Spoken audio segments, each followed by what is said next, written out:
Morning everyone, and welcome to Illinois, Chicago, Illinois.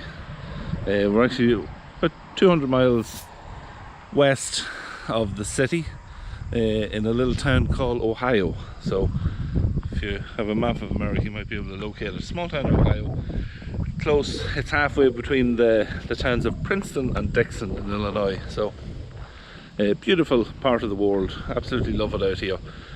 We've been coming here now for 20 years, on and off. Not every year.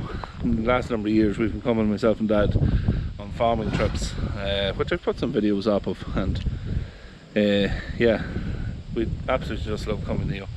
Done a little video here last year. Our American hire car, could it look any more American? It's a Chevy 15-seater van. They look the same, these cars, for about 20 years now. Actually quite nice to drive, believe it or not, and easy to drive. So that was a pleasant surprise. We've never had one of them before. There's 9 of us travelling all together on this trip, so with luggage and everything, we wanted something fairly big with a bit of space, and it's fairly big. Yeah, but as I say, pleasantly surprised with how easy it is to drive, and not too bad on fuel. Fuel is cheap over here compared to at home, so that's always a bonus. Like this thing is petrol, so yeah, I wouldn't like to be running it at home. Yeah, so beautiful setting, lovely old style farmhouse. Just your typical American farmhouse. It's probably around 100 years old, but absolutely beautiful house. And laid out like most farms is here. You've got your meal bins, which as we call them, meal bins, grain bins, corn bins, whatever they call them here. 3 corn bins, which are still used to this day. The farm is rented out now. It's not farmed now by any members of the family, unfortunately, but it is rented out. Our relation Patsy, her husband passed away. Well, she's a relation through marriage, if you like, but her husband, who the first time we came out here, he was farming away here, and it was a much different place back then, but still in all, still very nice to come and visit. They've had quite a bit of rain here, and the grass here is usually mowed fairly clean. They mowed once a week, and it hasn't been mowed now for almost 2 weeks because of rain. So we had another bit of rain last night, but it's still very warm, very mild, very humid compared to at home. Yeah, it's about 9 o'clock in the morning. The sun's just going in now a little bit, and I think there's to be a little bit more rain over the next coming days. But you can see in this part of the field here, we've got beans, which are a little later than usual. They've like ourselves, they had a very wet springtime, and it really affected how they got their crops in. They were much later than usual, and everything is running a little bit late. Usually this time of the year, the beans would be a bit further on, to be a bit more, but starting to brown off a little bit more, and be soon starting to get ready for cutting them. But that hasn't happened this year because they were planted so late. But you can see the beans are starting to come up on the plant.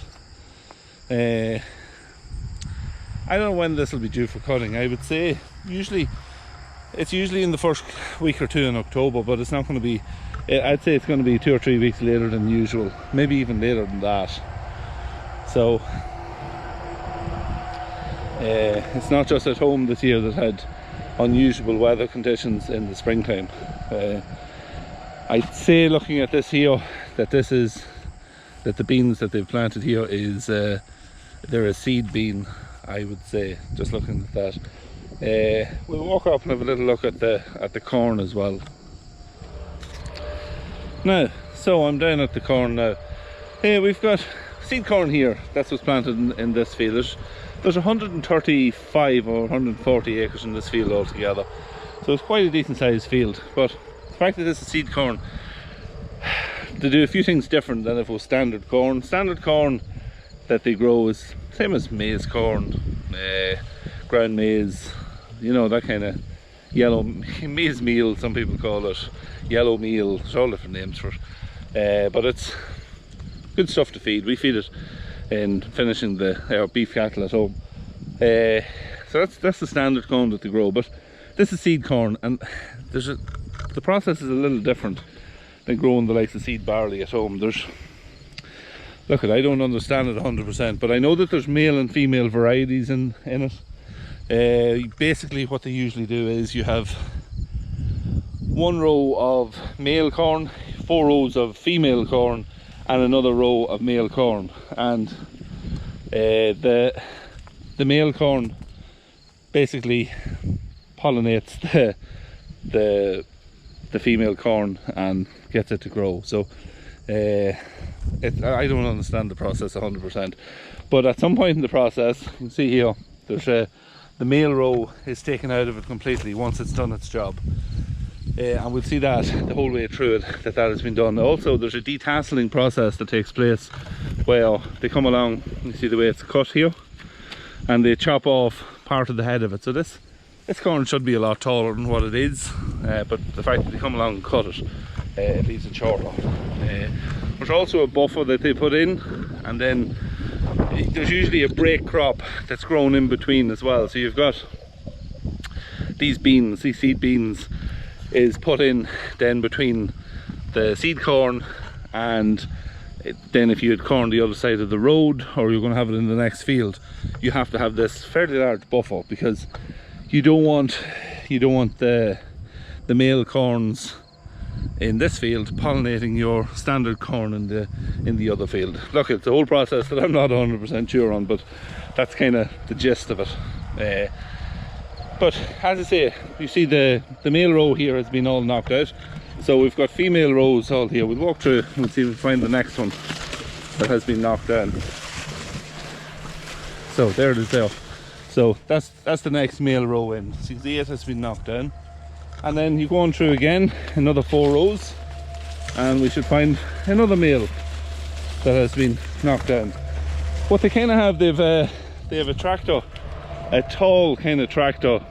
It almost looks like a big sprayer that comes along, and you just drive a wheel on this row and it takes the next row out as well. So they're literally driving up and down the field. I think that process, this flattening process takes place when they're detasseling it. From what I know, I've never seen it done. I've just been told it, and it's a few years ago since I was told how it was done. So yeah, just not 100% sure, but I'm fairly sure that's how it works. You can see they've had a lot of rain here. You can see that the heavy rain is washing tracks in the ground. They suffer a lot of erosion on the soil here, so this is why you could see, like in a 100-acre field, you could see like a large green strip up the middle of it, and that green strip, it's like a buffer strip that holds. It'll be grass, and it'll be mown, or maybe if the farmer has cattle, he might let it grow a little bit and mow it a couple of times a year and take some bales off it.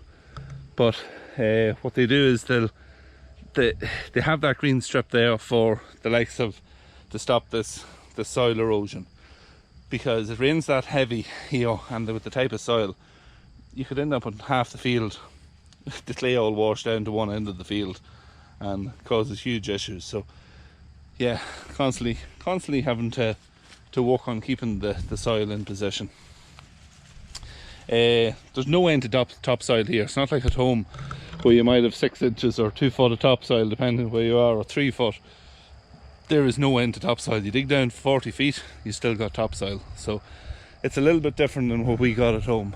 I seen the track machine digging yesterday, and it was down about 25 foot and just pure topsoil that was coming out, so a little bit different. But that's the crops that's grown here at the moment. We'll go back in. There's a little bit of machinery in the shed. We'll have a little look and see what's there. So a couple of pieces of equipment parked in here, nothing too major. There's a grain auger, which is used for filling grain into the bin. So pretty much similar to what you got at home. To see how bit goes in the ground. You tip your grain cart, your material in the grain cart, out into a little area that's made in concrete down there, and it's just augered up and into the bin. So the bins are set up that you can dry the material in them, or stray enough. It's just for storing, so pretty simple. You can see there where it comes out on it as well. As far as I know, the guy who rents the farm owns that now. Then here we have a large bit of cultivation equipment. You can see there's a little bit of wear as known on that over the last few years. It doesn't look that awfully old. Let's see, is there a year on it? Doesn't sound see a year on it, but it's Case International piece of equipment, and yeah, you will need a bit of power to pull those guys when they're in the ground. Definitely. So it folds out, and there's a whole spring system on it then, so if you hit a stone it'll jump up out of the way. I wouldn't say there's too many stones in the land over here, but yeah, decent sized tractor required to pull that. And then this is another auger of sorts. You can see we've got an auger here on the side of it. It's run by a generator, and that there could be, I'm not sure what that's for, but you can see there's an auger inside in the middle of it. Quite possibly, I'm only guessing, but I'd say this is for when you're sowing your seed.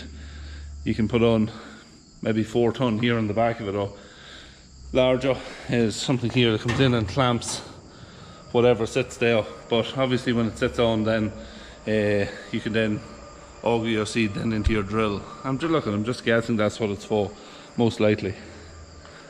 But yeah, nice bit of kit as well.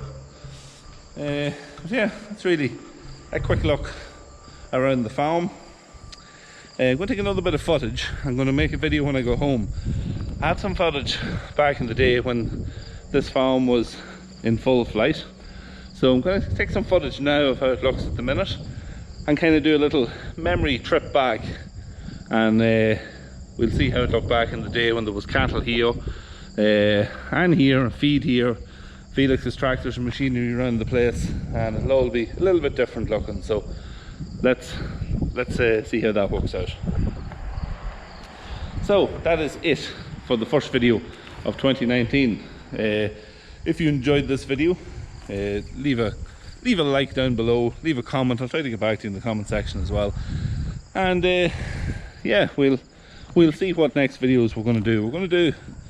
We're definitely going to do a video at the John Deere dealer. Have a look and see what they have in the yard, what new or second-hand machinery they have. And we'll also have we'll have a look maybe at some cattle as well. We'll have a couple of videos in the next few days. But yeah, leave a like down below, throw a comment on it, hit the sub button, ring that little bell, and yeah, we'll see you in the next one.